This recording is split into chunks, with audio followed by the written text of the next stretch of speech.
in the Cover 3 tailgate.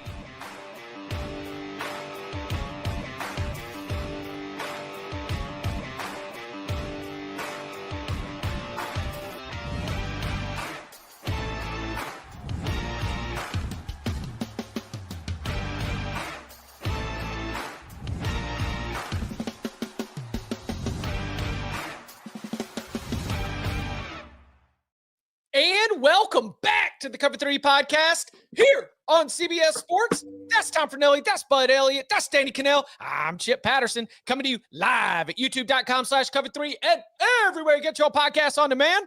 Thanks for hanging out. Smash that subscribe, smash that like, and come and join us in the chat, a.k.a. the Cover 3 tailgate, where Ryan has said end the Marcel Reed Heisman talk. Hey, listen, for one half, he looked like a Heisman trophy. You know, and then for the other half, it was okay. But look, we've got some Heisman Trophy discussion coming up because that is one of our items that we want to hit in upon further review because that's what we got going on here Monday. It will include rolling through some conference tiebreaker scenarios. Thank goodness Bud is here because math is involved and I would have been really, really lost. That he'll hold our hands. He'll guide us through the chaos that could be coming. That we will also play a little game of bowl or no bowl. But, and the college football playoff projection. Joey, 4 hats. How often does that happen? I think this is a first. Really? When was the last time you wore a hat? Yeah, that's what I was saying, too. I thought I didn't recognize who the host was. Is that better? No, I was fine with the hat. I was just normal, like what we used. Okay. At least when he pulls this off, we know it's not a wig, right? yeah. Pull my hair. Yeah. That looked a little like the Trump move, though. Yeah. So we got a lot to be able to get into. Let's get the Monday business started. Tom does look good. I mean, we should point this camera out. This is looking good. It's the same camera I've always had. Like the zoom broke on mine, or new ring light. Yeah, I've got a new light. Yeah, it looks good, man. Look great. Yeah. Thank you. My awful. zoom breaks I'm and Tom looks like a model. I'm still paying for a late night Saturday.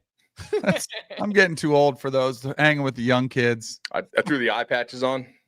I did appreciate you gamed it well. Just Danny and then the whole crew pops in. It was almost like one of those old like viral sensations, you know, with like the smash cut and then everybody's out there partying. How was Saturday night? We had a blast, man. We had a ton of fun. The game was pretty Mackenzie was super fired up about that. Damian seemed to have recovered from the Alabama loss. And we were playing some late night golf with the glow-in-the-dark golf balls. And I assumed somebody had picked them all up from the green, but I assumed incorrectly. And they were all gone.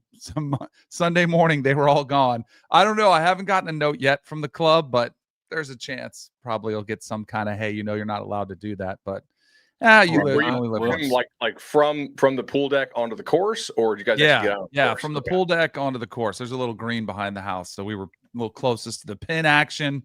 Had some LED lights out there. You know, it was cool. We had a good time. What hole is that? It is the 4th. Oh, hole. this is incriminating. Yeah. Oh yeah. That's right. Thank you, attorney. Thank you. And the name of the country club. No, I'm just kidding. Yeah. All right, let's get into our Monday business. Let's begin with our quick look at the AP Top 25 changes. It is Poll Assassin.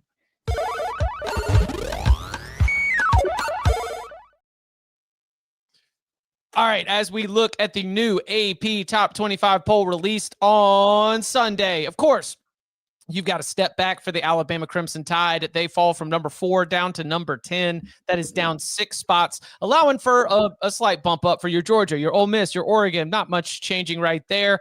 Texas Tech makes a jump. We got a tie for 6th. Hello. Oklahoma does move up inside the top 10. They check in at number 8. Further down in the rankings, the Texas Longhorns, they fall further than I projected. This one is either Chip's wrong or the AP voters, you know, actually had some stones with them. They did drop them all the way down closer to where you find the next 3-loss team, Tennessee. I was projecting a Vanderbilt win would help Texas, but they do fall down 7 spots to number 17. Plenty of shakeup near the edge of the poll. We do lose Louisville, Cincinnati, Pitt, and South Florida. That opens up things for North Texas, Mizzou, Tulane, and Houston. What do we see from the new AP Top 25 as we look at this and then look ahead? I see Matt Zenitz. That's what I see when we look at the top 25. Do you guys have thoughts? Because I took a little bit of a different approach this week, so I was going to let you guys go first. Yeah, I think it's good they dropped Texas because Texas, like they lost to a 3-7 Florida team. Right. They got drubbed by Georgia. They have really close wins over a bad Kentucky team and a pretty horrible Mississippi State team. Like the resume is thin. I think playing Ohio State close does and should count for something. But like, if you're going to have all these squeaky wins over bad teams and then, you get drubbed by Texas, that I think they probably should fall. Drubbed by Georgia. I do think, just a point to remind the people, this is only the AP, so I'll be curious to see if the committee does the same, takes the same action. But I know Tom has said this a long time. I've kind of felt this way. Can we just put to bed Texas getting to the playoffs as a 3-loss team? Like, because I'm with Bud. Like, I think you I think you can. No, but you got beat. So you have 2 bad losses. Like, I know, like the Florida loss is a loss. I'm celebrating those losses. But also the final score of the game that you did lose to Georgia was not close. Mm-hmm. Like, to me, I think they're done. I think we're fooling ourselves if we're trying to wedge Texas in the conversation as a 3-loss team. I mean, look, I think you can put them to bed, say the prayer, read the book, right? Like, lights are off, but is there a guarantee they don't come back out the room asking for some water or something? Like I think there's still some chance. They will. Yeah, if they beat A&M, they're going to have a win over an undefeated A&M. So that'll for the committee, that'll cancel a lot. And a win against Oklahoma. And a 3-score win against Oklahoma. Right. Yeah. Look, they just need a whole lot of help. Yeah. Like a ton of help. You need. Like, we feel better about Miami than them. What if both Miami and Texas went out? Then it's going to be Miami, I think. Yeah. I'd agree with that. So Miami would have a win over a team that beat or that lost to Notre Dame. Mm-hmm. Miami beat Notre Dame and Notre Dame lost A&M. Texas would have beaten A&M. I think Miami's losses are more, but they're going to hold up better than Texas' losses. And I don't think Texas has like the depth of resume to overcome Miami. Right. Also, Texas would have to beat Texas A&M. Also, Miami has the head-to-head. And Miami has the head-to-head over Florida, right? Yes. Mm-hmm. And what won't come up in the conversation in this hypothetical is that people just forget the Kentucky and the Mississippi State wins. The overtime wins against teams from the bottom of the SEC standings. Yeah. Game control that. Mm-hmm. Let's say Oklahoma loses one of their next 2 games, right? Which is possible, but probably not probable. Well, I guess it's pretty probable they lose one, but it's not probable they lose both. Is Texas getting in over Oklahoma? Since they have the head-to-head, they both would have 3 losses. See, that's when I think you go look at I think it depends maybe on how Michigan does. Like, if Michigan beat Ohio State, that Michigan game, because they both played Big Ten teams, but Oklahoma beat theirs. I get it's Ohio State, but I think they need Michigan then to, and they need Tennessee to beat Vandy, because if you can say Alabama, Tennessee, if they can say Alabama, Tennessee, Michigan, those are 3 good cards to put on the table. So, I mean, Vandy didn't play Ole Miss. Vandy didn't play Oklahoma, right? Vandy didn't play Texas, or they did play Texas. They lost, right? Texas have the head-to-head over Vandy. I think 9-3 Texas with a win over A&M is going to be a conversation against 10-2 Vandy if Vandy beats Tennessee. Right.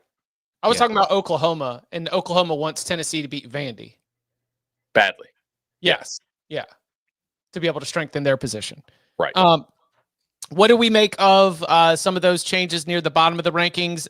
I think I mentioned this on Saturday night. What? You nailed it on Saturday night. Like you no notes, just perfectly done. Well, he was wrong about Texas. He misled us. He had Texas. Well, at I mean, of 13. the bottom 5, he's like, all right, Missouri probably gets back in, of the bottom 5. He's like, all right, Missouri probably gets back in, and they'll just fill it up with G5 teams. Yeah, Right. And totally just. Yeah. That's it. There's not a lot of, as I mentioned, there's just not a lot of great options. What you do see is more teams getting votes. Again, just not a consensus. We've had some weeks where the whole 65, 66 voters are basically dialed in on 28 teams. That is not the case, as we've got, Illinois, SMU, Arizona State, Louisville, Iowa, Pittsburgh, San Diego State, all double digits receiving votes. UNLV, Arizona, Washington knocking on that door as well. So this week does have a larger collection of teams that voters are putting in spots number 22, 23, 24, 25. But the consensus did just spit out your North Texas, your Tulane, Missouri, and Houston getting in just ahead of Navy. I think that was the one that I was off on. Just 40 voting points separated those. All right. I got one thing. Oh, yeah, that's right. You said you've got a different Man, approach. this guy, look at him. He's just, wow. We got a lot to get to. We've got math. We do, but I got a little blind resume test for you boys. Ooh. Mikey, if you could throw that graphic up that we made. These are 5 different 7-3 teams. All right, listen. These are 5 different 7-3 teams. All right, I've got their record versus the current AP top 25, their average margin of defeat and their 3 losses, the number of Power 4 wins that they have, and the combined conference record of the Power 4 teams that they have beaten. Which teams there let's start. Which one do you think deserves to be ranked the most based on that information? Team I would B. say Team B or C. Yeah, probably B. Okay.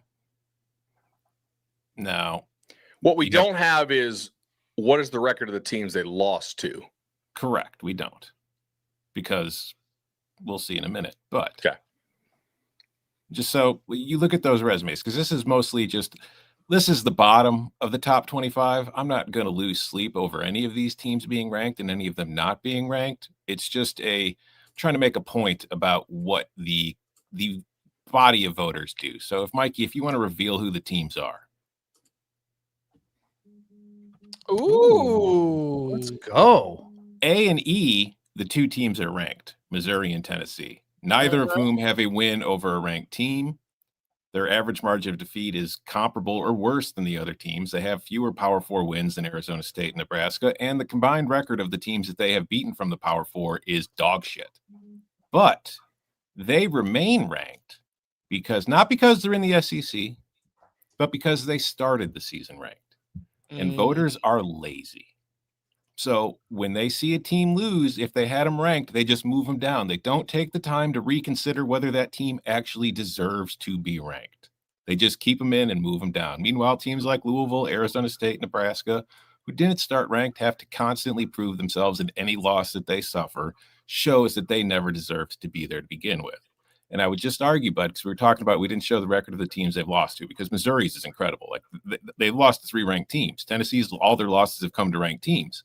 But if the best thing about you is that you can't beat ranked teams, that kind of suggests maybe you don't deserve to be ranked.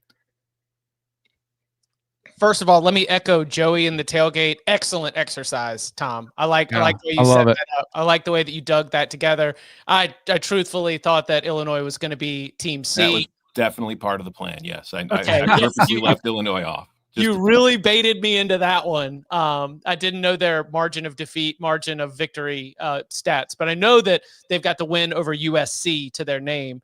But to see this now, I will give, for the Louisville side, it has been stinky. You have lost 2 games in a row, and the team just doesn't look good. So if you just want to vibes-wise kick them to the curb, even if the resume is still worthy of being ranked, I would understand that portion of the decision making. Yeah, I understand it. I'm just pointing out how alike all of these teams are. But the ones who were in the rankings are always going to get the benefit of the doubt when it comes to doing your rankings the next week. Why am I blanking on Missouri's 3rd loss? Bama, A&M. Bama, A&M, and Vandy. Vandy, that's right. 17-10. Yeah. Yeah. Danny, you had something? Not on this, because I love this. This is I think good. This is great exercise, and just bias and preseason perception versus reality of what happens during the season. I Yeah. love For those on the audio side, we always appreciate you. This one, I'm not, you just need to go check it out. YouTube.com/cover3. Great work, Tom. Great work, Mikey, putting that blind resume test Shout together. out to Mikey. Yeah. Nice I little just sent him a reveal on it, too. spreadsheet and he came back with that. Let's go. A big day for production. Mikey's probably like, really, today's the day everybody wants graphics. Mhm. Right. Oh, yeah, Same for time. sure. All right. Sorry, DK. Do you have something else rankings wise? I was going to say, I just had a question on BYU in general, where they are and the perception of them as far as a strength of schedule metric. Now, I was somebody who backed BYU because they were beating everybody on their schedule, and then they lost, and it's kind of soured somewhat. But the ESPN's FPI, which is a metric analytic that they use, they love BYU's strength of schedule. And I was curious to know how much of a difference thing is between Georgia Tech's and BYU's strength of schedule, because I don't think they're that much different, and yet they're pretty far apart, and they've never been close here recently. Is it because, and just in general, I mean, I know their loss is worse. The new NC State team is not a good loss on the road, but if you just looked at their schedules, aren't they pretty similar? I don't think so. I know. You don't? I think the bottom of the ACC is really, really horrid, and Tech has got to play almost all those teams. Yeah, I mean, and then their non-con was Colorado, Gardner-Webb, and Temple. Now, if you look at it, if you were to slide over on the FPI strength of schedule, if you look at remaining strength of schedule, that's Georgia different. Tech will get a boost. Tech is actually the 17th toughest remaining schedule. So FPI strength of schedule is only looking at who you've played so far, right? Like that gap is going to narrow quite a bit. Like right now, BYU has played the 27th. The remaining is 28th. Tech has played the 88th, and the remaining is 17th. Like that's going to close some. But it's almost feel like it's too late for the gap that's between them for them to close it. I think Georgia Tech just has to win out or win the ACC. Mm-hmm. Yeah. Which is probably the same for BYU, right? Win out to at least I don't be know a if they one-loss lose team to in the Big Texas 12 Tech title twice. game. I mean, they smoked TCU. I am starting to consider, like, if we get some chaos, there's a chance BYU gets in as an 11-2. If they play Texas Tech closer. Yeah. Boy, I don't know. You think losing to the same we've never seen that, losing to the same team twice and getting in. Yeah, we did. Mm-hmm. Texas Longhorns did it last year. Mm-hmm. Even got to keep the 5 seed. Yeah, they even got to have the highest available at-large bid. Mm-hmm. Granted, Texas and BYU playing different conversations typically, but yeah, I think that it is the chaos. Okay, before we get to the chaos and the tiebreakers, let's jump into the college football playoff projection. Bud, why don't you walk us through the latest from the Bud bot? Whew, yeah. Hey, BYU, there yet? Let's go. This version of the simulation had some people mad. Okay, so standard disclaimers. I do not consider rematches in this. I just throw it out, right? Obviously, like I don't think they would rematch Texas Tech and BYU for a third time. I think they'd find some kind of way to rig that. North Texas comes out on top in this. I think it's pretty much North Texas, Tulane, or JMU. I agree with Tom. I think it's very unlikely that they're going to put the Sun Belt team in just because, like, how many of those people in that committee room can name a team that JMU has beaten, right? Like, probably not many. Okay. The Sun Belt does not have any real non-conference wins, so to speak, of this year compared to what the American had. And I do think coaches in that room will value, hey, USF beat a real team. Like some of these teams have actually stepped up and, in their mind, like beat a team with playoff caliber athletes. The Florida win's doing quite a bit of work for that conference right now in some ways.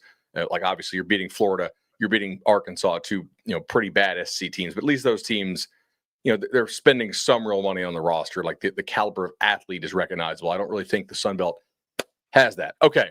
So in this case, actually had Ohio State beating Indiana keeping the 2 seed because I had Bama winning the SEC. So Bama at 3, that ruffled a lot of feathers. And we probably need to discuss that because I might be just very wrong on this. Right.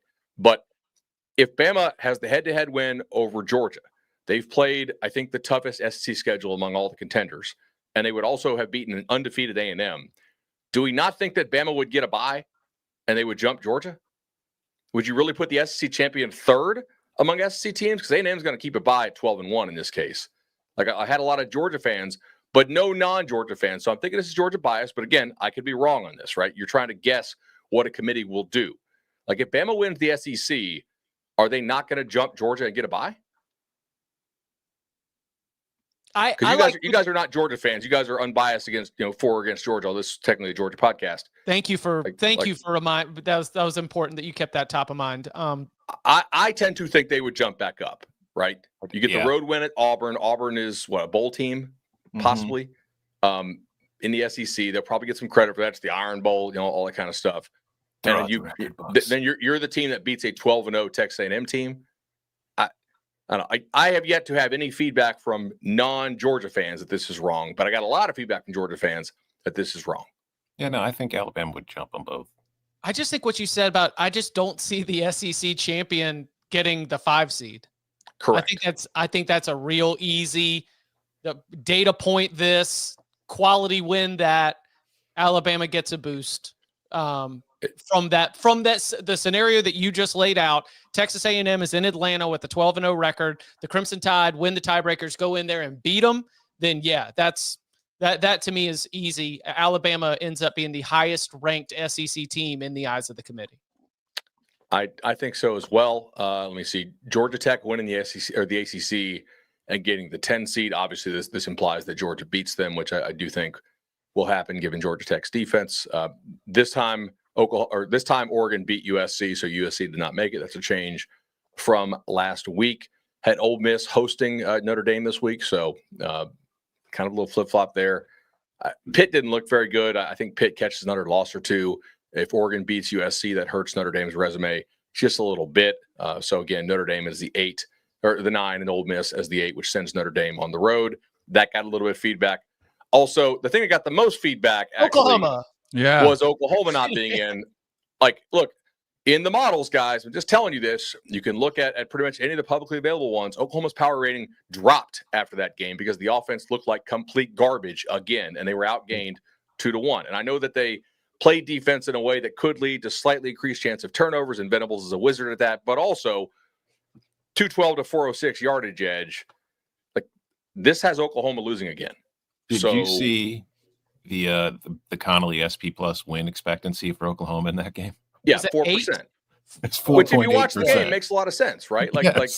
If you think forcing turnovers has some kind of non-random element, and I do, and we would Brent all have does, to agree. And Brent took some time to tell you that he believes that they were forced by his defense, and sure, the defense deserves credit for it. Touchdown returns, like, that is completely random. Trust me. Like, that's not like having better athletes can help, but within a given game, no.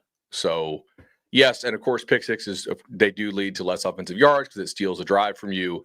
Let's go ahead and add 20 yards to Oklahoma's total because they were averaging about 22 yards per drive in that game. All right. So yeah, this has Oklahoma losing another game. They have to play Missouri and they have to play LSU still. If Oklahoma wins out, they're in.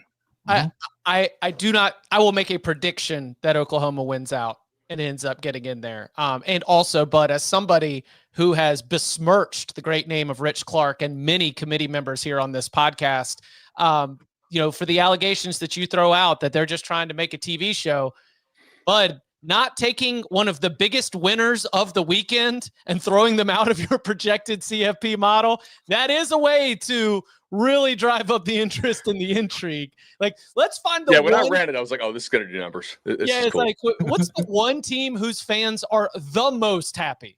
Yeah, because I would argue that Oklahoma fans, after that, even more so than Georgia fans, even more so than whoever else the biggest winners of the weekend were.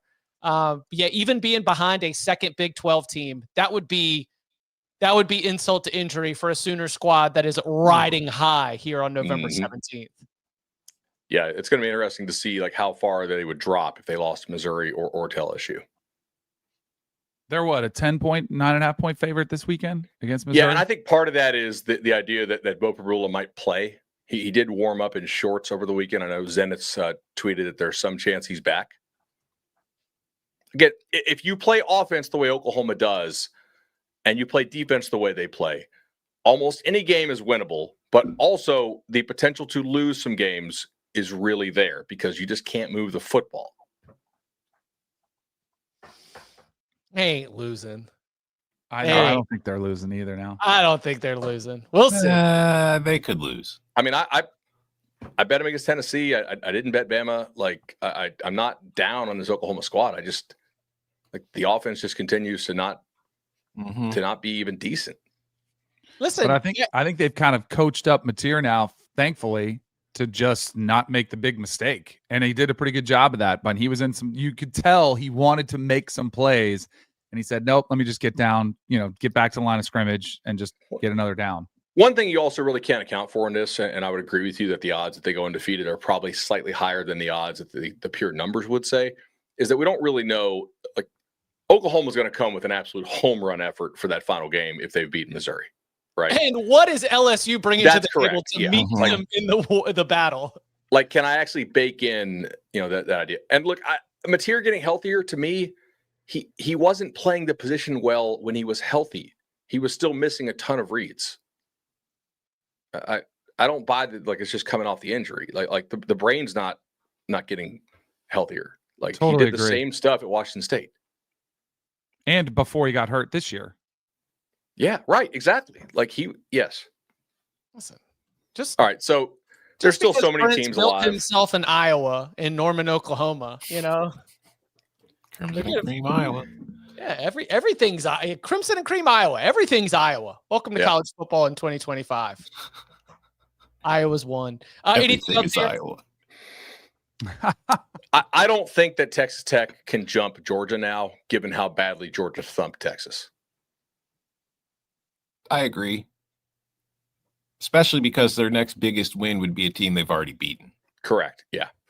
And we'll have the in a little bit we'll have the conference tiebreaker scenarios, but we've already heard plenty of Georgia fans already discussing how they'd be more than happy to get that 5 seed. Absolutely. Yeah. The only real counter to this is, like you have to play an extra game. Either be the SEC championship game or this one, which would be North Texas. Your likelihood of injury to starter is greater in the SEC championship game because you're going to have to play your starters for longer. Correct. But you do get the extra 2 weeks to heal up, or 3 weeks to heal up, right? If you got somebody dinged. You're not coming right out of Georgia Tech into SEC championship. Instead, you're going back and getting healthy for the 12 seed. No, I was saying if you play the SEC championship game and somebody gets dinged, you do have a couple more weeks to get healed up before the playoff, as opposed to if you did get somebody dinged up against North Texas, you don't get extra time to rest up before the next week's games. I guess to your point, that is 12 days, December 20th to January 1st or December 31st. Right. As opposed to December 5th to what? December. Wait, if you play in the SEC championship game, you get a long time. Yeah. It's almost, isn't it assuming you would still get a bye. There's 11-2. We haven't thought about this. If Georgia were to lose in the SEC championship game, do they still get the bye? Depends how badly they lose and who they lose to. Yeah, there's a couple. Most likely it would be Alabama. It also depends on where you're what ranked. Else happens everywhere else. What if you were in the top 4? And they said they would not penalize, and that was last year's committee, but they said they wouldn't penalize, teams that made the conference championship game. If you were in the top 4 and you lost that game, why would you get penalized if you lost it? Yeah, if Georgia were to go to this title game and lose, I think there is some chance that Tech gets the 4 seed. Yeah, there's a chance. I still think Georgia would end up getting it, though. I hear that. Yeah. All right. Coming up on the other side, we've got to get into those conference tiebreaker scenarios. It is upon further review with that, Heisman, and more next.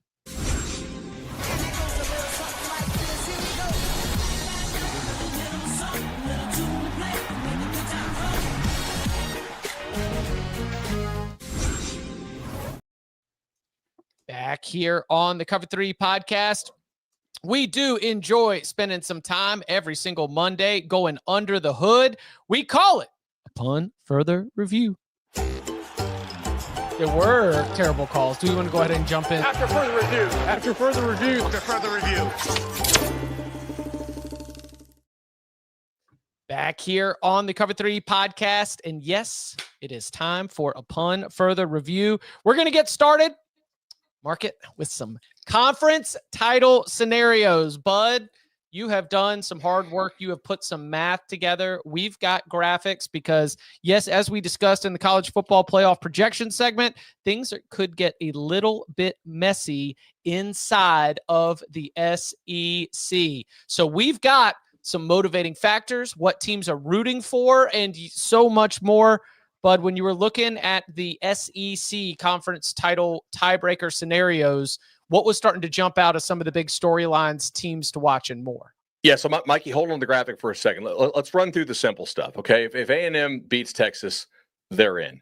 A&M is also in, obviously, if both Bama and Ole Miss lose their rivalry game. So if Auburn beats Bama and Mississippi State beats Ole Miss, that's pretty unlikely to get both those. It's not impossible, okay? Ole Miss is in if they win the Egg Bowl, Texas beats A&M, and Auburn beats Alabama, right? In that case, Ole Miss would play Georgia. All right, so Georgia's in if Bama loses to Auburn or if A&M beats Texas. So those are like somewhat possible an or scenario. Right. Okay. Or if, Ole Miss beats Mississippi State, right? And Georgia would then have to win a three-way tie with Alabama and Ole Miss based on the opponent winning percentage. This is where I think it gets interesting because I haven't seen anybody break this down yet. Apologies if somebody has, but I took the time to do it this morning. So, Mikey, let's roll the graphic.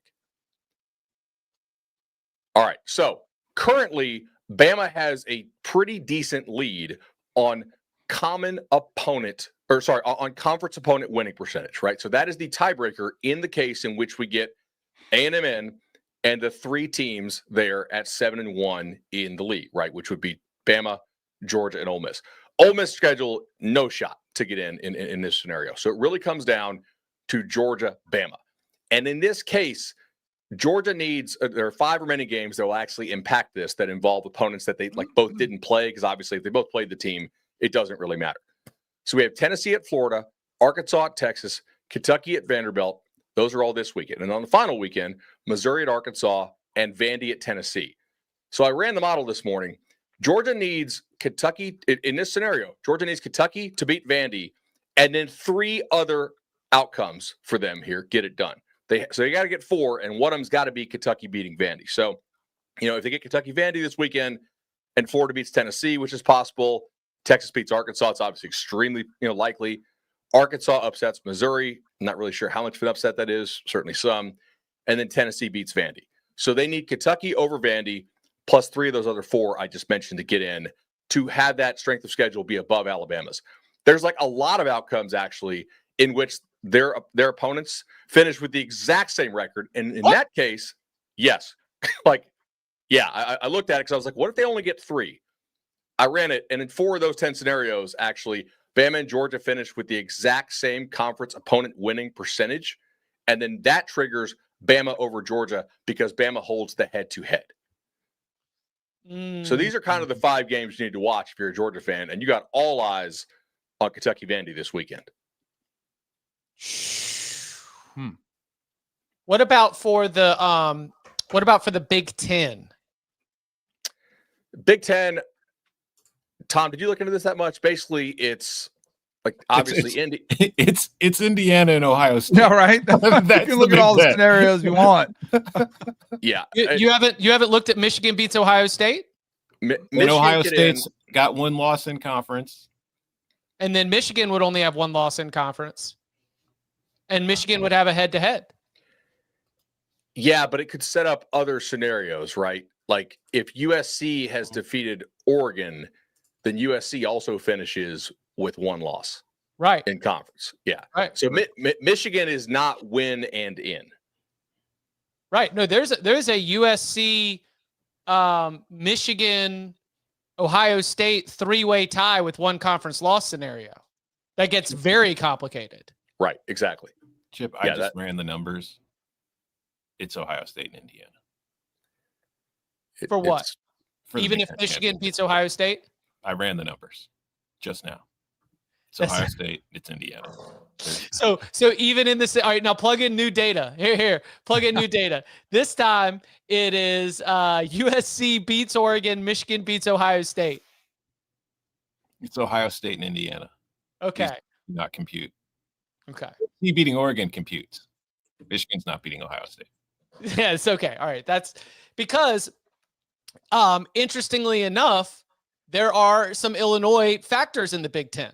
Because if you do get to common opponent, we have a win for Illinois over USC, a loss for Illinois against Ohio State. So Ohio State could win against USC. There's also the head-to-head result that USC has against Michigan. However, if Michigan and USC and Ohio State are all in a three-way tie, Michigan has a 1-1 record against the groups that are tied. Ohio State would have a 0-1 record against the teams that are tied.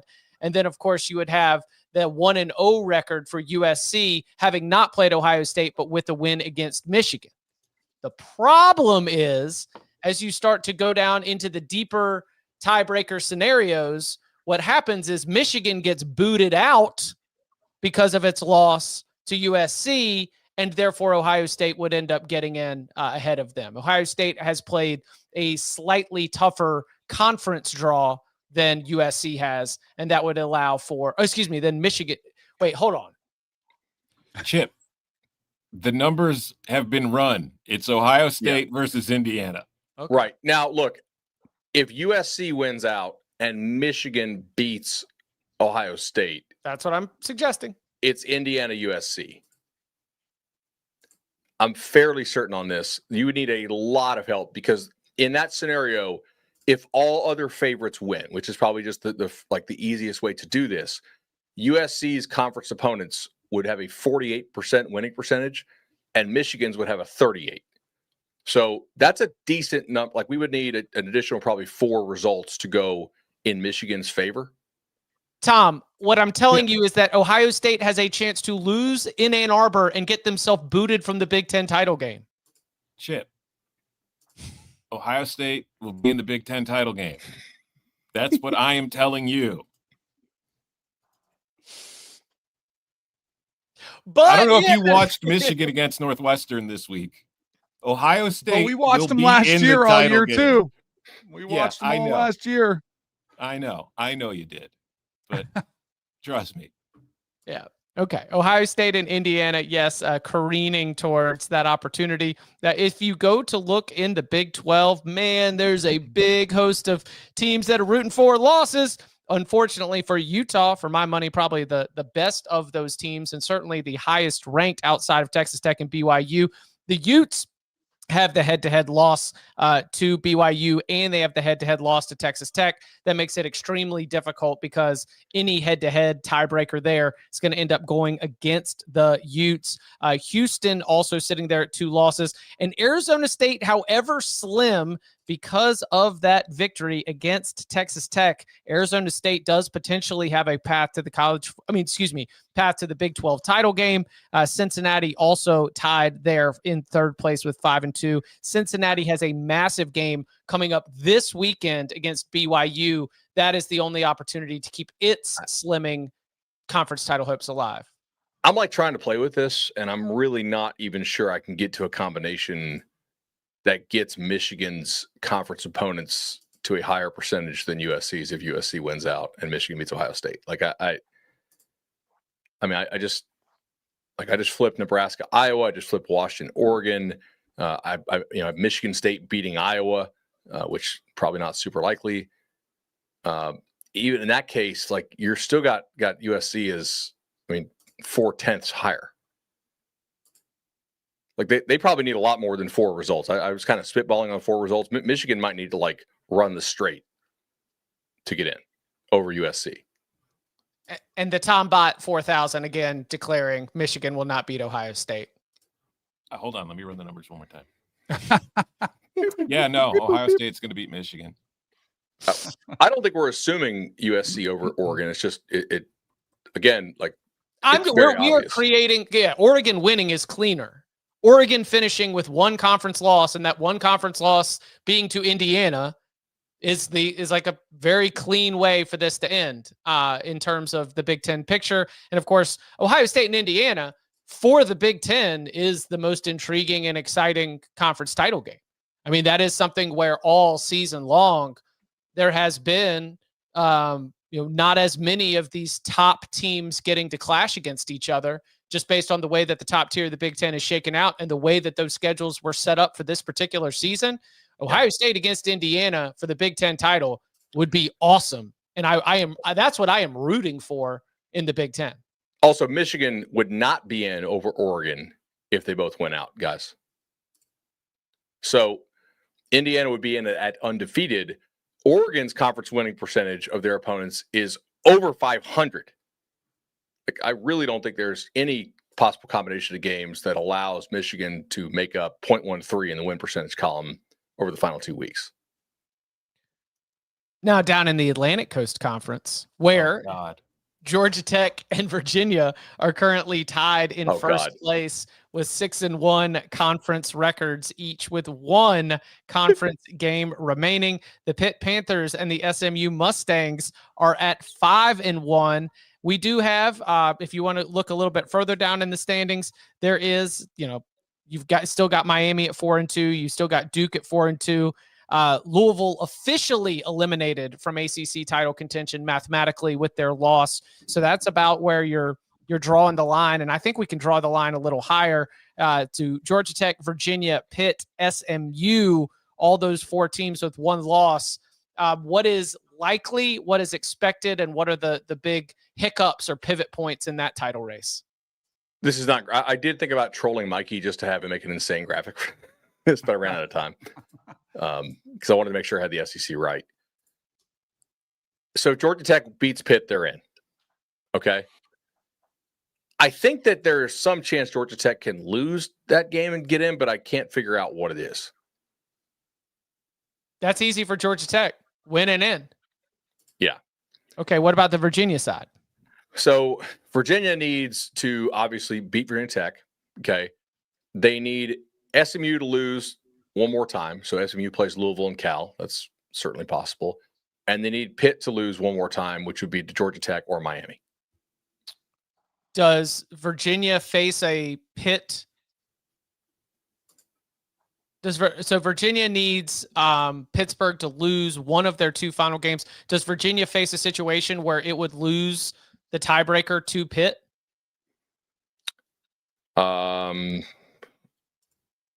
This one's really, really complicated, actually. I don't know. Okay. Hold on. I just ran the numbers. The winner of the ACC will lose by 25 in the first round of the playoff. Wow. Disrespectful. So disrespectful. No. What's disrespectful is pretending the ACC matters. Listen, you know what, Tom? I've had enough of you. It is week 13. This is the last full week of college football. Then we're going to get disrupted by rivalry week and holidays and a slate that is spread out across Thursday, Friday, and Saturday. This is the time to appreciate college football. We are not building gated communities, Tom, okay? We are not trying to keep people out of college football enjoyment. Okay, Chip, Jim. what are the TV ratings for these ACC games? I don't know. Nobody cares. They don't matter.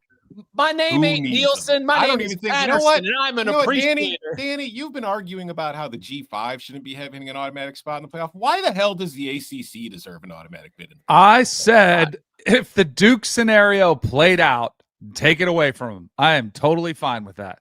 Just get him the hell out of my way. I'm with Danny on his idea that you need to be a certain minimum ranking to get in. Yeah. And I don't even think it has to be a top 12. 20. Yeah. Or I would say top 16. Wasn't that the number they used to use for the New Year's Six for the group of 5 teams? Honestly, why not just pick the playoff teams before the season starts? What if we just go off of TV ratings? Whoever draws the best ratings total at the end of the year, or average, because some teams will play more than others and we have to keep it fair. We just take the top 12 teams in TV ratings and we put them in. Has anybody thought of this? Yes. We got to give the people what they want. Yes. No, what happened is Tom gave this presentation to the college football playoff executive directors. And because they are men and women of integrity, they said no. And they said, we are going to have championship decided on the field. We need results. Just saying, I'm so sick and tired of arguing about teams winning games and who they lost to. Let's just go by who watches them. Miami can still get in. I think that's the best case scenario for the ACC. Well, not if we go by home attendance, but by ratings, maybe. No, because it's Miami wins out, and also because Miami winning out would mean you've got the win against Pitt, so you get them out, but they need SMU to lose so that they're not in any kind of tiebreaker scenario with SMU. Correct. Yeah. And they actually need SMU to lose specifically to Twice. No. They need SMU to beat Louisville, and then they need SMU to beat Louisville, I think, to rig the common opponent or like the conference opponent strength thing. Mm-hmm. And then they need Cal to beat SMU. So you literally need Cal. Like, it can't just be Louisville beating SMU. It's got to be Cal.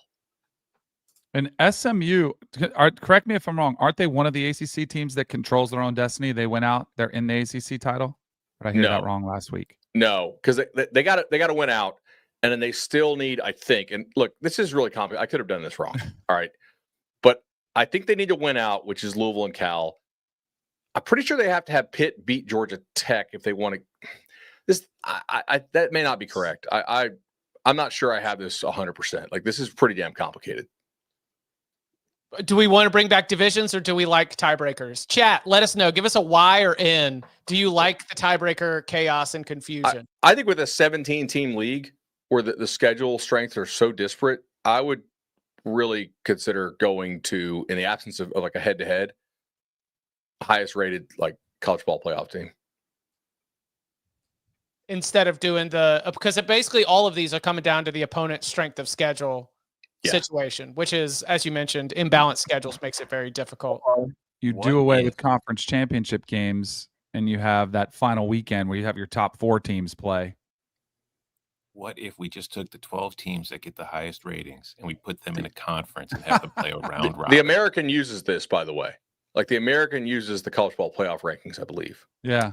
ACC uses an internal metric provided by Sports Source Analytics. Did David Hale do this? What if we take the 32 teams that get the best TV ratings, put them into 2 16-team conferences, but then we break those conferences into 4-team divisions, and then we schedule based on playing in your division and also where you finished in the last season and getting cross-division rotation. And let them draft. Yeah. Let them have a draft out of high school.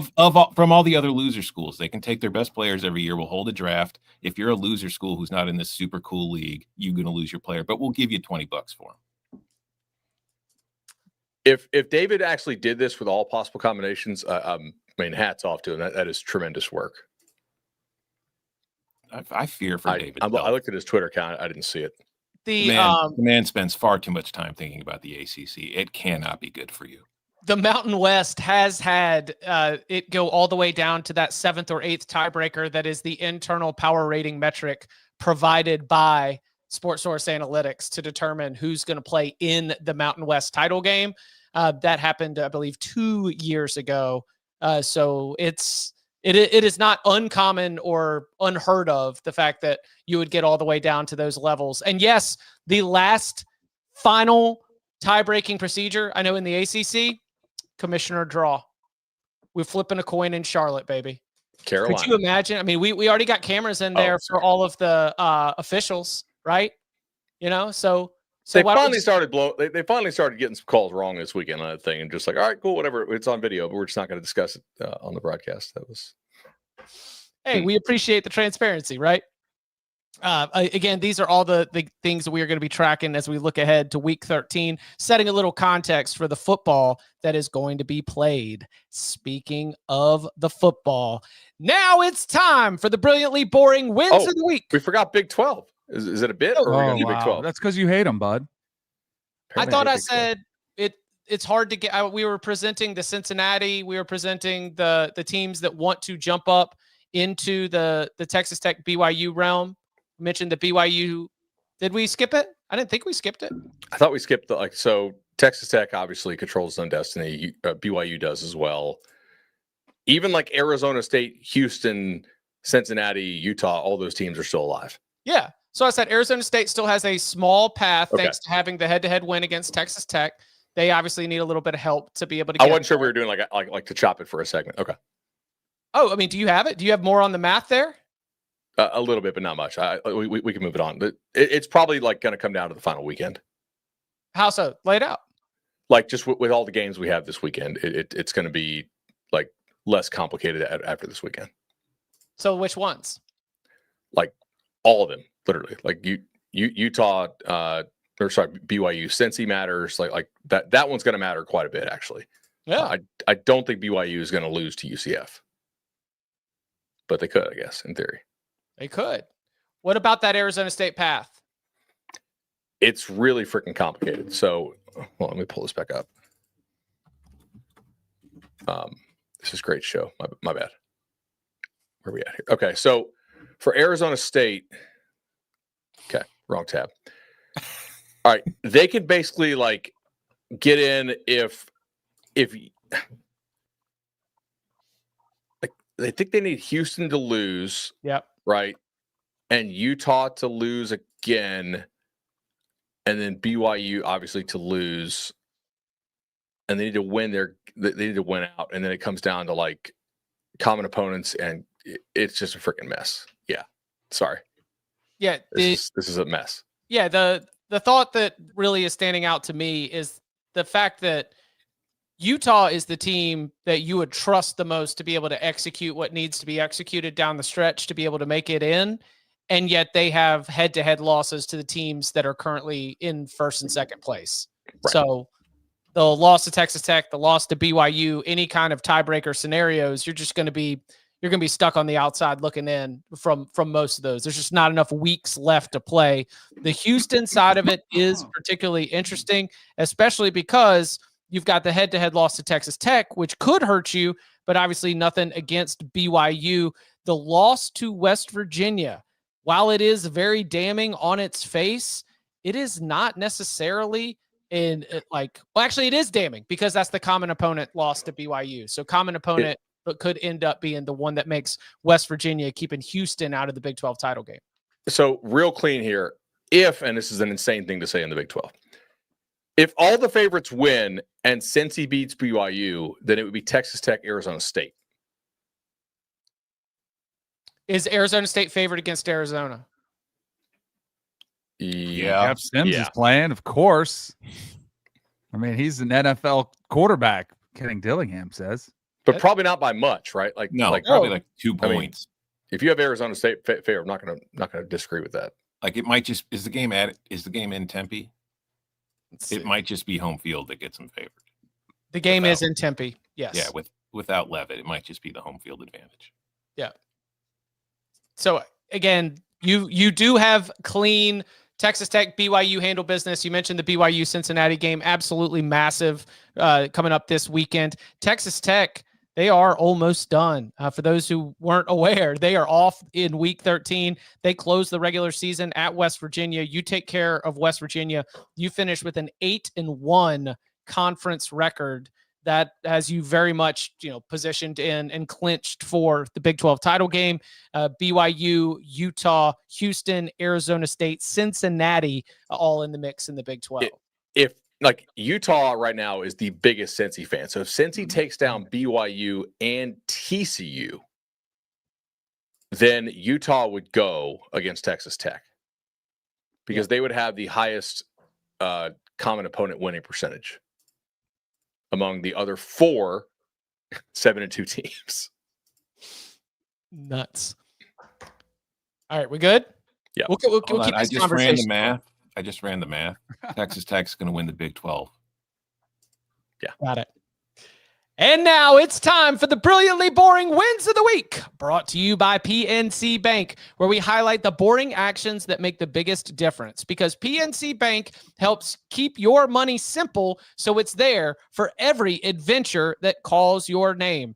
And sometimes we have highlighted some 6-3 or 17-10, brilliantly boring in maybe saying that it was low scoring. But no, sometimes brilliantly boring is just jumping out to a 42-3 lead, putting your opponent in the dirt, just making sure that you are doing the simple things correctly, like 506 total yards of offense, like the balance of 294 passing, 212 rushing. Yes, these are the stats that we saw from the Washington Huskies in a 49-13 win over Purdue. That it was efficient, 18 of 22 passing, 5.3 yards per rush. It was efficient when it comes to third down, 7 of 10 for the Washington offense. Purdue, not a team that was favored as they hit the road to go play in Husky Stadium, but Washington was just on it from the jump. Tom, what did you see out of the Washington Huskies that made brilliantly boring look so good? I saw a team that did a very good job of bouncing back from like a soul-crushing loss the week before on the road to Wisconsin, because that was a loss that knocked Washington out of the playoff hunt. And you would think that you've seen teams sometimes, especially late in the year, when you suffer a loss like that, they kind of check out for the rest of the year. And they had an excuse because, they did not have, Jonah Coleman in this game. But they went home. They brought in a Purdue team that was easy to overlook, and they just took care of business right from the jump. It was over very quickly. They played well. They stomped them out, and it was just a brilliantly boring blowout. Brilliantly boring blowouts. We love to see it, especially in a bounce back spot. And that was the brilliantly boring win of the week, brought to you by PNC Bank.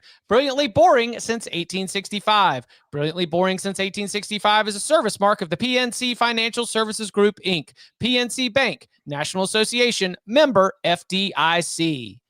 Coming up on the other side, more upon further review and more next.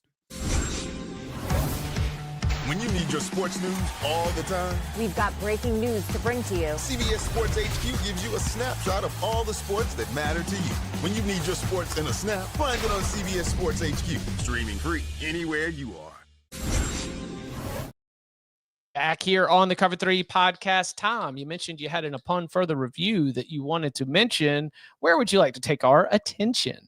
Yeah, I mean, the point of upon further review is for us to maybe put fresh eyes and reconsider things that we say on the reaction show on Saturday night, or we discussed in the reaction show on Saturday night. And sometimes even Danny shows up and has something to reconsider, but not this week. What I propose to you three is, are we sure Texas lost? Because since Saturday night, I have heard from a lot of Texas fans who want me to know that my characterization of them getting their ass kicked by Georgia is completely wrong. I think it was beat the piss out of them, was the quote. I think that might have been the quote, yeah, but it was mostly that I said the game was over quickly. Texas fans want me to know that the game was 14-10 to start the fourth quarter. They were totally in that game. What they don't want me to bring up is that Georgia scored what was the game-winning touchdown, the second, that gave them 14 points, with 43 minutes left to play. What Texas fans don't want to consider is that from that point on, they never had the ball again within a one-score possession game. They never had the ball with a chance to tie the game or take the lead. They keep bringing up that it was 14-10 at the end of the third quarter. What they don't mention is that it was still 14-10 at the end of the third quarter, because after they got the touchdown on the short field after the Stockton interception to make it 14-10, Georgia had the ball and ran out the final minutes of the third quarter. And then after the commercial break, when the fourth quarter started, Georgia scored a touchdown 45 seconds later to make it 21-10. And then Georgia did an onside kick, got the ball back, and scored again to make it 28-10. But I just want you to know, from what I am told, Texas had all the momentum, and they were in that game the whole time. Just lost by 25, but it was a close 25-point loss. And I just want to know what you guys think. I think that the Texas Longhorns will be tested for their team maturity when Arkansas comes to town in a hangover letdown spot. And you got Texas A&M on deck. Our Texas conversations could get real easy if Bobby Petrino can do the funniest thing. No, I also want to say I was kind of bitchy there to Texas fans, and I'm sorry. I don't really mean it. I know what you're going through right now. You just lost to Georgia for the third time in 2 years. Texas A&M's undefeated. Kirby Smart is trolling you. Kirby's trolling you. Texas Tech has one loss and will be in the college football playoff. North Texas might be in the college football playoff.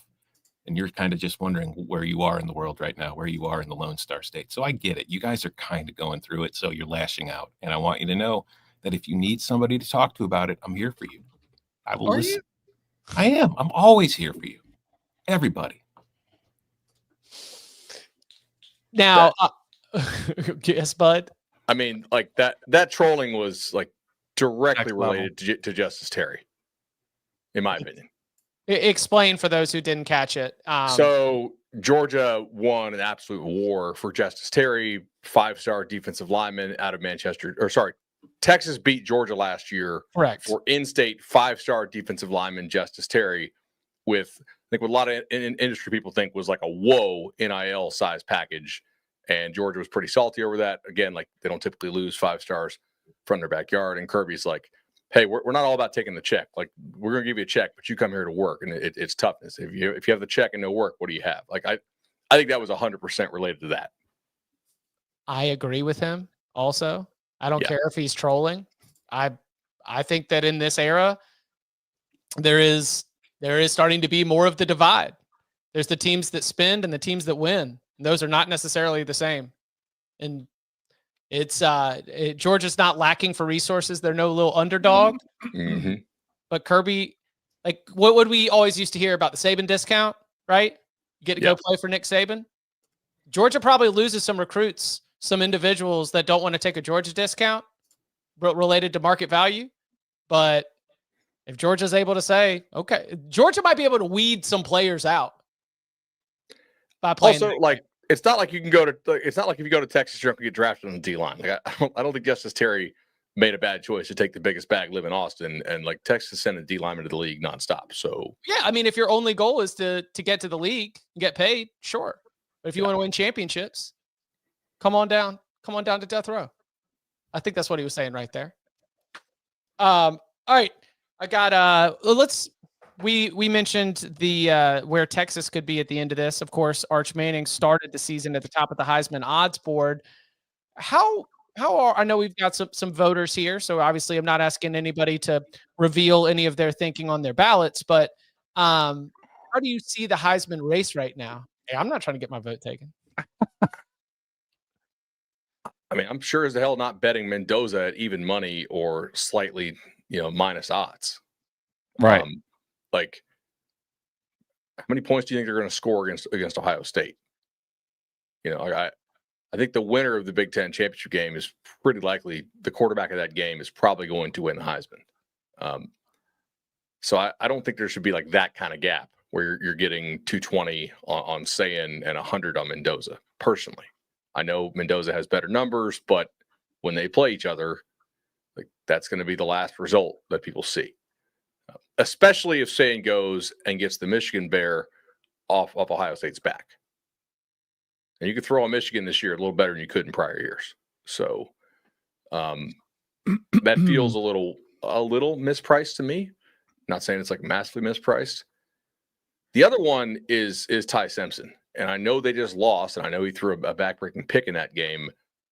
But like if Bama wins the SEC, Simpson's going to finish most likely with what, like 3,700 yards and probably like a 30-3 touchdown interception ratio. They can't run the ball. I'd rather it's have all Haynes on him. King. Like he's 150-1.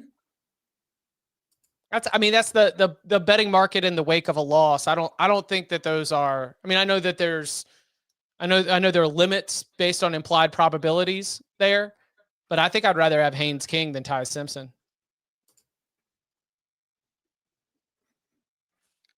What's King's price? 33. I just don't see Haynes King. I mean, I guess if he has a great game against Georgia. Yep.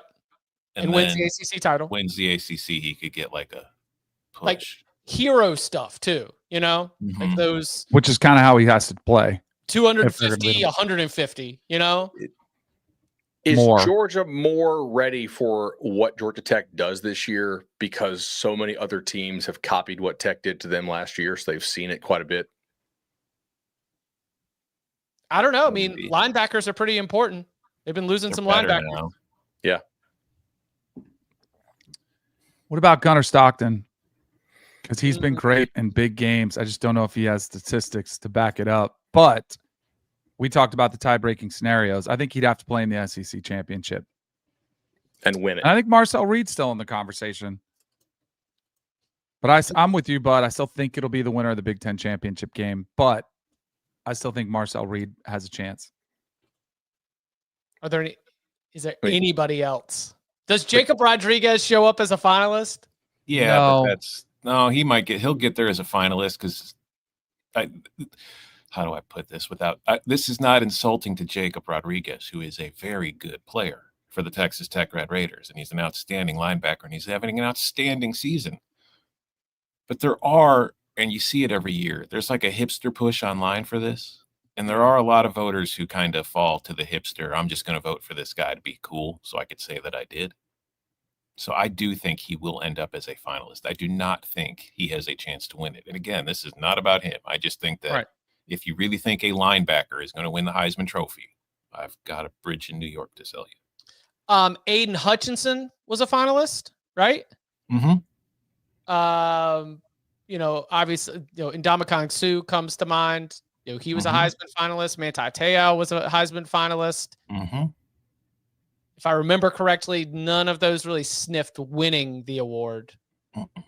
But all finalists, there's definitely a potential. Also, some of the names that we mentioned, all from kind of the same region. For all the talk about splitting votes between Sayin and Mendoza, that's a lot of names in the South without a real coalition behind any one of them.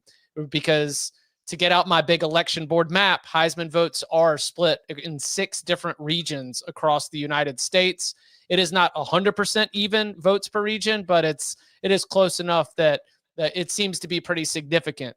We're looking for any West Coast contenders out there, and then also seeing who would be the real star to emerge from a crowded group. A Ty Simpson, a Gunnar Stockton, a Marcel Reed, a Haynes King, like all of those. I think Diego Pavia. I think all those would be chewing from the same group there in the South, in the more southern regions along the way. Anybody else we should have our eyes on? Like Pavia is interesting, I guess. I like to take a look and say, like, hey, what are your playoff odds compared to what the winner's odds are, right? What are your SEC championship odds? What are your Big Ten championship odds compared to what like that quarterback's odds are? And look for kind of like model it out and say, okay, what, if Georgia wins the SEC, how does that like price compare to what Stockton is? I don't think it applies for King. I mean, King's probably not going to win it if he doesn't win the ACC and beat Georgia. I think, Mendoza has done Mendoza truly, we might even need a heat check, not a heat check, but we might even need a second look at what exactly Mendoza is doing by Indiana standards, what Indiana is doing by Indiana standards. We have very quickly come to accept as normal what is 100% abnormal throughout all of college football history. So him being who he is at that program, I think there's going to be there's probably some rarity to that might give him an edge over, the Ohio State quarterback's good. Right. I think that could be a big also factor. I do wonder, because like every Saturday or early Sunday morning at the same time, I'm getting 2 separate emails from Ohio State's SID. One is for Sayin for Heisman, the other is Jeremiah Smith. Now, obviously, Ohio State has to hype them both up, but does hyping them both hurt the other's chances of winning, since you'll probably be splitting some of the vote because you're automatically causing people to right away to immediately consider, well, who's the bigger factor on this team? This season, I'd give it to Sayin. See, and this is not an insult of, I can't really talk about this. Never mind. Come on, say it. If I was the sports information director at Ohio State and we were in a meeting and we were trying to decide what we're going to do to, pull everyone together to make sure we're all getting behind one candidate, I would pick Sayin, but that would be Yeah. that'd be a If mistake. you want one to win, I would. Yeah, I agree with that, but I would just factor in, and I say this, every single quarterback who is being mentioned for the Heisman Trophy has at least one great receiver that they're throwing to. Every single one of them. Yeah. But when you watch highlights of Ohio State every year, who's the guy in the highlight every time? Jeremiah. Exactly. So if the award is going to go to the actual most outstanding player in the country, there's a very solid argument that Julian Sayin is not the most outstanding player on his own team. And I think Julian Sayin is an outstanding player. I just don't think he's the most outstanding player on the Ohio State offense. It's the guy making the spectacular happen every single week. And that is how Devontae Smith won the Heisman for Alabama. Because Mac Jones was awesome and had a really good year, but everybody started saying, well, he's not the best player on the team. Smith was also, I think, ran a couple punts back in big games later in the year too. The rest of that wide receiver room was falling apart because of injuries, and he just kind of had to carry the mantle. I understood that decision. One last Mendoza note here. It's kind of very much a soft factor situation, but Danny Tom, especially, because I know that you also cover the NFL draft. Like, Fernando Mendoza is going to be an interesting character to be at the center of the football universe. He is an interesting dude, like he's, yeah.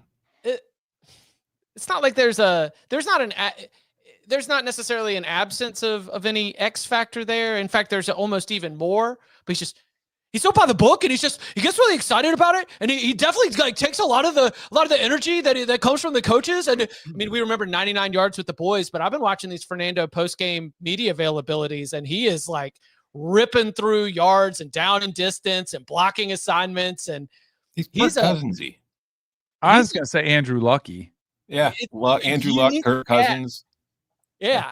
I don't know if the NFL's ready. They've just been going crazy over his measurables for years, but he's going to get put in front of a lot of microphones over the course of the next 12 months or, 8-9 months or whatever it is. He's going to be a fascinating main character. That's the thing. Fernando Mendoza is about to be a main character in the football world, and it is going to be a lot of fun to be able to see how everyone reacts to it. Yeah, but he'll get NFL'd. You think so? Oh, God, yeah. They will. I mean, the NFL teams have people who will tell you what you're supposed to say and what you're not supposed to say. I don't know. The guy who's out there be like, I would die on that field for that team. Are you kidding me? He's not playing for an NFL team right now. Trust me. Once he gets to the NFL and he's got to go to that media press conference, because every quarterback has to go every single week, stand up and answer those same questions. Brother, it will be beaten out of him quick. It'll just be a lot of yes and no and 5-word answers. Listen, stay you. Come on, Fernando. Be you. I very much enjoy watching the spirit, the energy that you bring to the game. Let's see. I got one. Upon further review, I'm sure you guys have noticed this. You might have even said it in the reaction show. But has anyone else noted decidedly there's a shift in sentiment from Ole Miss fans to Lane Kiffin and Lane Kiffin backers? Because about a month ago, when his name was hot and they were winning, everybody was loving Lane Kiffin. He's ours. He beats Oklahoma and he says, I'm not leaving. And they're like, hey, he's ours. It is getting to the point where I think they're tired of the cute answers and the sidestepping and the distractions. And I don't know about you guys, but I think we've all probably been in relationships where there's a girl you've had your eye on, you've been dating for a while. And it comes to that point where it's time to tank the relationship. Oh, sorry. Yeah. And it's either it's time to poop or get off the pot is usually the way the term goes. I think we're approaching that with Ole Miss, where their administration is getting a little bit irritated as well. And I think this thing could come to a real kind of headbutting situation where Lane Kiffin is going to be put on the spot and say, all right, it's time. Either put a ring on this finger or go find another one. And I think it'll be insane to see what happens if he does go somewhere else, or if he says, I'm not ready. And I don't know if he is ready. I thought he was staying. The longer it draws out, the more I'm like, you know what? Maybe he is waiting for another opportunity. I don't want to get romantic, but I do think like love and marriage is really just finding that one person whose annoyances don't bother you that much. Like the annoying crap they do, you're just like, yeah, I can live with that. I don't love I don't love that it's happened, but I have recognized that as well, Danny. Like, Ole Miss is going to have a good football coach in 2026. It might be Lane Kiffin. It might not be Lane Kiffin, but we are bigger than him. You know, like that talk is like preparing yourself to get left. Which I actually hope they, like, if he's not willing to commit, I would actually stand up and applaud and say, good for you guys for taking a stand. This is Tennessee Nico all over again, but with like tens of millions of dollars instead of a couple millions of dollars. And the head coach in the future of the program, I mean, that's no one's bigger than the power T, Josh Heupel, 2025. That is big, that kind of energy right now. I think there's going to be some. What's that? I was going to ask if I can give some couples counseling to those Ole Miss fans right now. Listen, I know you're mad at Lane, and I know you're getting kind of annoyed, but you're mad at the wrong person in this relationship. The person you should be mad at is Jimmy Sexton, because Jimmy Sexton is the one instructing Lane Kiffin not to make a statement about his plans right now, because he's trying to get Lane a raise, and he's got to use the leverage of the Florida job, the LSU job, and all that stuff to make sure Lane gets the biggest raise possible. It's just typical agent games. But see, here's where I would disagree. I think there is an offer that's a substantial raise that would make Lane Kiffin, one of the high top 5, top 3, whatever it is. And I don't think Lane's on the table yet. I think it is. And I don't think Lane is signing it. And that's why I think you get to this point where it's like, all right, we've gone high enough, take it or leave it. And I think this cycle is going to be even more wild than we think. Because I think there's a couple, I think Lane and I think some other coaches have their eyes on jobs that are not open. But if that offer is on the table, are any of Jimmy Sexton's clients still in the running for the Florida and LSU gigs? Needs that to be open as long as he can to get the most money out of those jobs, even if it's not for Lane Kiffin. And Lane Kiffin being off the market immediately makes his client that's trying to get one of the other jobs, gives them a little less leverage. I will say it's important to point out the schedule. Ole Miss is off this week, and I have heard people say your off week is a great time to get it done, finalize an extension and get it done. If we get into Thanksgiving and the Egg Bowl and there still is no extension signed and announced, then yes, it is. It's worth getting a little antsy about what would happen. I think that this carousel is going to be boring as hell for the most part. Like, I don't think you're going to see any crazy things happening.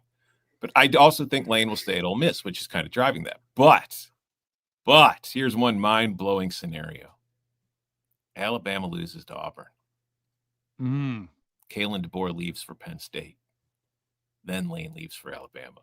Because Alabama is, I think, the only job that Lane's really going to be interested in leaving Ole Miss for at this point. There's another one that I think he would take, but it is not open. Illinois. No. Texas? USC. Bud said it. Texas. Yeah. And with Texas losing, I know the Sark rumors were shut down, and he put out a statement, which I almost thought was like akin to Lance Armstrong when he was so vehement about I did not cheat. It was like making such a big deal out of I'm not going anywhere. I don't think it's crazy to think that Sark would go to the NFL. But he and Sark are pretty okay. So yeah, they're very tight. Like if Sark got fired, I don't think Lane would take the Texas job. No. But it would be I don't think so either. Got it.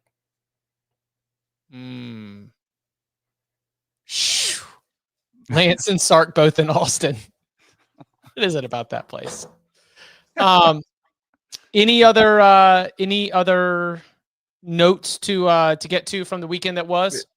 The only thing on the Ole Miss thing I would add is like, is there added pressure to get an answer from Lane if you're 100% sure that like Summerall is your backup plan? Like, are you in a race with Auburn because I do think Auburn will get Summerall if everything else holds status quo. Obviously, coached at Ole Miss. He knows the SEC. Like they've played him a couple times. Last year, they gave Ole Miss a lot of trouble. Does that ramp it up a little bit to get the answer?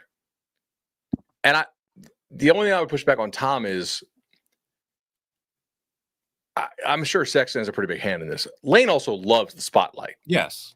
I mean, he's going to want that week-long period or whatever it is where the entire sport is all eyes on Lane. See, there was a quote that Lane Kiffin actually quote tweeted after, or he just retweeted it. And it was a quote, and it said, he was asked about it. He said, I think it's disrespectful to these players to even be talking about all those opportunities. When I would counter and say, what's disrespectful to your players is you not just saying, I'll be back after all of this time. Mm-hmm. Ole Miss doesn't look like a team that's distracted to me. No. Yeah. He so thrives in this chaos. Publicly, that's where I think Lane does well. That's what I'm saying. I don't think it's impacting the team whatsoever. I think the team knows the situation. And also, let's be real. These players can go in the portal every offseason and get a raise somewhere else. They understand the business side of it far more now than they ever did before. Yep. If their coach leaves and goes and gets paid, most of these players are going to be happy for their coach. What if he leaves before the playoffs start? Oh my gosh. Lane Kiffin would never take another job with a playoff game still to go. Never. Never. That's never happens, never will. That's what Florida fans are fever dreaming about. That's what they've right. So that's Florida fans in their fanciest dreams think that Lane's coming and that he is going to be on the job before the playoffs start. Okay. That would be wild. And maybe it's the fear of that is driving some of the Ole Miss thinking, right? But people spend all that time what's going to happen when a player opts out of a playoff game? What's going to happen when a coach opts out of a playoff game? We've seen it with coordinators before. Mm-hmm. Yep.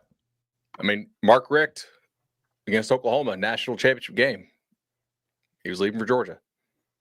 Mm-hmm. Didn't opt out, but I mean, Saban has told Lane coordinators Kiffin, to Alabama. leave. Yeah. that's what Saban's like, no, get out. Let's go. Mm-hmm. Want to get you out. But yeah, will be very interesting to continue to keep an eye on moving forward. All right. Little OT here on C3 on and upon further review Monday. We will be back Wednesday, 11 a.m. Eastern time. Oh, excuse me, Tuesday night. We'll be back Tuesday night with our instant reaction to the new college football playoff rankings. Then Wednesday, 11 a.m. to get you set for the biggest games of Week 13. Of course, the headliner, huge one in the Big Ten as we've got Oregon against USC. That is the big time game on CBS. So big game breakdown for that and the other biggest games from the Week 13 slate. Locks on Thursday. You know what to do because you can follow him on Twitter at Tom Fornelli. You can follow him at Bud Elliott 3. You can follow him at Danny Kanell. You can follow me at Chip _Patterson. Gentlemen, thank you very much. Go Bears.